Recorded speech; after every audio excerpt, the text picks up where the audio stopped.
Dream project మా committee dream project. అది pilot project అయ్యింది, సక్సెస్ అయింది, దాన్ని ఇంప్లిమెంట్ చేయాలి.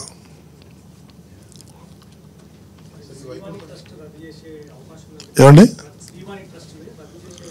ఎవరు అనలేదండి, ఐడియా కూడా లేదండి. శ్రీవాణి ట్రస్ట్ రద్దు అనేది ఎవరు అనలేదు, రద్దు కాదు కూడా. తెలంగాణ నుంచి భక్తులు రెగ్యులర్గా తిరుపతికి వెళ్తుంటారు, కంబైన్ స్టేట్స్ నుంచి ఇక్కడ తెలంగాణ పరంగా టీటీడీ యాక్టివిటీస్ ఇప్పుడు మొన్న జరిగినటువంటి బోర్డు మీటింగ్లో 30 కోట్లు పెట్టి కరీంనగర్లో ఒక టెంపుల్కి ఆమోదం చేసాం, వెంకటేశ్వర స్వామి టెంపుల్.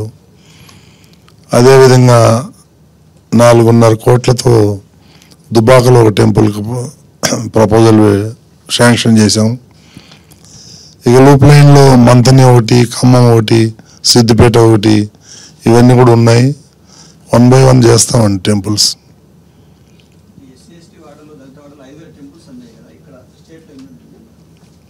అది ఎగ్జాక్ట్ ఫిగర్ మన దగ్గర లేదు.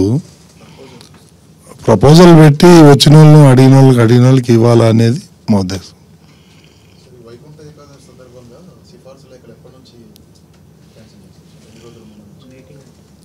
అది ఇప్పుడు మళ్ళీ బోర్డు మీటింగ్, రాబోయే బోర్డు మీటింగ్లో చర్చించి నిర్ణయం తీసుకుంటాం.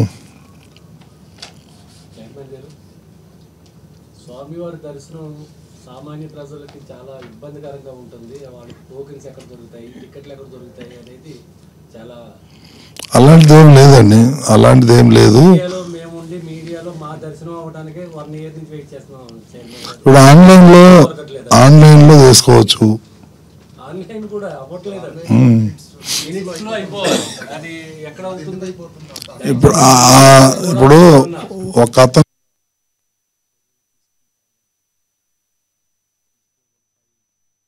వచ్చి ఒకే ఒక వ్యక్తి 3600 వెబ్సైట్లు క్రియేట్ చేసి బ్లాక్ చేసేవాడు. అవన్నీ ఐడెంటిఫై చేసి అన్ని క్లియర్ చేసాం.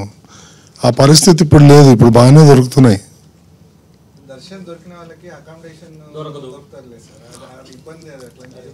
అలాగే మా అద్దెకిచ్చేవాళ్ళు చాలా ఎక్కువ తీసుకుంటున్నారు. అపార్ట్మెంట్ ఒక ప్లాట్ ఇస్తాడు, రోజు 4000 5000 అని చెప్పి. ఎక్కడ? కొండ కింద పైన దొరకదు అకామిడేషన్. దర్శనం టికెట్ దొరికితే అకామిడేషన్ ఉంటుంది. ఇప్పుడే అక్కడ ఎన్విరాన్మెంట్ ప్రాబ్లం ఉంది కొండ మీద. ముఖ్యమంత్రి గారి ఆదేశం ఏంటంటే ఒక్క రూమ్ కూడా ఎక్స్ట్రా కడతానికి వీల్లేదు. ఆ కొండ యొక్క పవిత్రత దెబ్బతింటూ ఉంది. అది కాంక్రీట్ జంగిల్ లాగా అయిపోతూ ఉంది, గ్రీనరీ లేదు. కొండ మీదకి వెళ్తే ఆ భక్తిభావం రావట్లేదు, అన్ని బిల్డింగ్ లేదు అనే ఉద్దేశం ప్రభుత్వానికి ఉంది.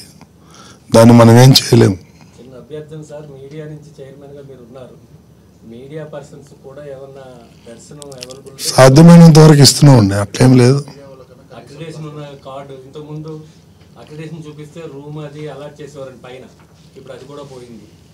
దయచేసి ఒక రిక్వెస్ట్గా తీసుకోండి, అక్రిడేషన్ ఉన్న వాళ్ళకి, ఐడి కార్డు ఉన్న వాళ్ళకి దర్శన భాగ్యం కలిగిస్తే దాన్ని అట్లాగే.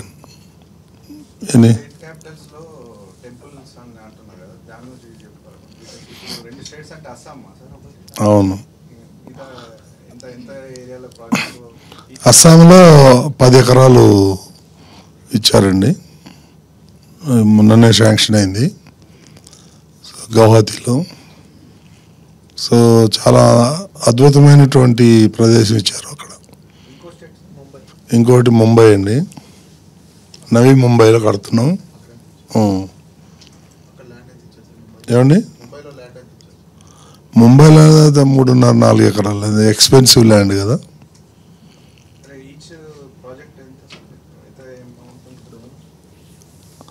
మినిమం 25-30 crores అయితే అవుతుంది.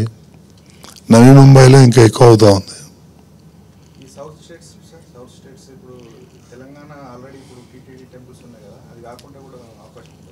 ఇస్తున్నాం కదా, ఇప్పుడే చెప్పాను, కరీంనగర్లో ఒకటి పెద్ద టెంపుల్ వస్తుంది. ఆల్రెడీ ఉంది కదా ఇక్కడ జూబ్లీ హిల్స్లో. లేని చోట కట్టాలా? సార్ మీరు మీద ఒక ఆరోపణ ఉంది, ఆలయ ఆచారాల్లో మార్పులు, రాజకీయ ప్రదర్శనలు ఎక్కువ జరుగుతున్నాయని ఒక ఆరోపణ. దాని మీద మీరు ఏం ఆరోపణ? రాజకీయం ఏంటి? అంటే రాజకీయ నాయకులకు ఎక్కువగా మీరు ప్రాముఖ్యత ఇస్తున్నారు. అట్లేం లేదే. ఎవరైనా కానీ మీకు తెలియదేమో, ఈ తెలంగాణలో ఉన్నటువంటి ప్రజాప్రతినిధులు ఎవరైతే ఉన్నారో ఎమ్మెల్యే, ఎంపీ, ఎమ్మెల్సీలకి, వాళ్ళకి గత 5-6 ఏళ్ళ నుంచి వాళ్ళకి ఈ రెఫరల్ లెటర్స్ ఇచ్చేవాళ్ళు కాదు. నేను వచ్చిన తర్వాత ప్రభుత్వంతో మాట్లాడి మేము బోర్డు అంతా తీర్మానం చేసి అందరం తెలుగు వాళ్ళకు కూడా ఇవ్వాలి, వాళ్ళు కూడా చాలా ఇబ్బంది పడుతున్నారని వాళ్ళకు కూడా మేము రెఫరల్ లెటర్ ఇప్పిస్తున్నాం. దానికి రాజకీయ రంగు పులింతే మనం ఏం చేయలేము. ఒక పార్టీకో లేదా ఇంకొక దానికో ఎమ్మెల్యేలు కాదు కదా, అన్ని పార్టీల నుంచి ఉన్నారు కదా. అట్లేం లేదండి, మాకు అందరూ సమానమే. నా పర్సనల్గా నాకుండే కోటాలో కూడా 30% కూడా వాడినాం. ఎందుకంటే సామాన్యులకి పెద్దపీట వేయాలని.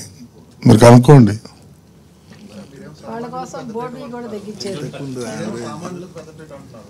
అక్కడేమో కంపార్ట్మెంట్లలో గంటల తరబడి వెయిట్ చేస్తున్నారు, ఎంట్రీ దగ్గర ఎగ్జిట్ దగ్గర. కృత్రిమంగా మీరు ఒక రష్ని క్రియేట్ చేస్తున్నారు. అట్లేం లేదండి, ఆల్ ఫాల్స్, అట్లా లేకపోతే ఫాల్స్ ఎలిగేషన్. గంటల తరబడి ఎందుకు వెయిట్ చేస్తారు సార్? ఏం చేస్తావు ఇప్పుడు?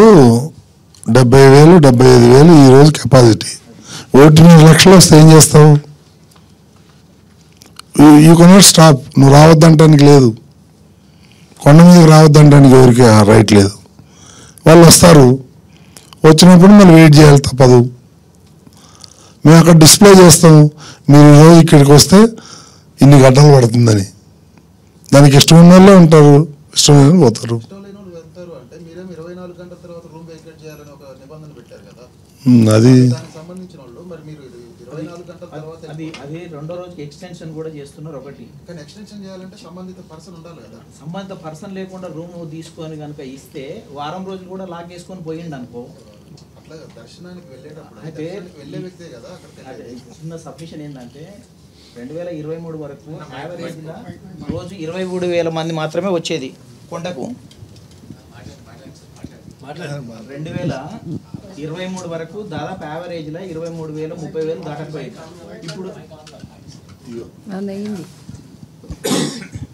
ఇప్పుడు యావరేజే 70,000 నుంచి 90,000 మంది వస్తున్నారు. గతంలో జరిగింది అంటే 23,000 మంది ఉన్నప్పుడు ఎలాంటి ఇబ్బంది జరగపోయేది. యావరేజ్ 90,000 మంది వచ్చినప్పుడు ఆటోమేటిక్గా కూడా పెరిగిపోతుంది అది. దానికనే చైర్మన్ గారు ఏందనుకున్నామంటే ఈ సిస్టమ్ ద్వారా, అయ్యే సిస్టమ్ ద్వారా వాళ్ళకు ఏ టైంకు రావాలనో గంట ముందు వచ్చేస్తే డైరెక్ట్ దర్శనం చేసుకునే అవకాశం కల్పించాలనే ఉద్దేశంతో వాళ్ళు లోపల ఉండొద్దు, స్వేచ్ఛగా బయటనే ఉండాలి, ప్రసాదాలు తిని వాళ్ళ సమయం వచ్చినప్పుడే లోపలికి దర్శనం రావాలనేటువంటి ఒక మహత్తరమైనటువంటి ఆలోచనతోటి బోర్డు నిర్ణయం తీసుకుంటే అది పెండింగ్ పడ్డది. ప్రతిసారి కూడా పదే గుర్తు చేస్తూ ఒకసారి టోకెన్ తీసుకున్నప్పుడు 2 గంటల ముందు వచ్చేస్తే లోపలికి వెళ్ళిపోయి దర్శనం చేసుకోవాలనేటువంటి దాంతో ఈ బోర్డు కూడా నిర్ణయం తీసుకుంది.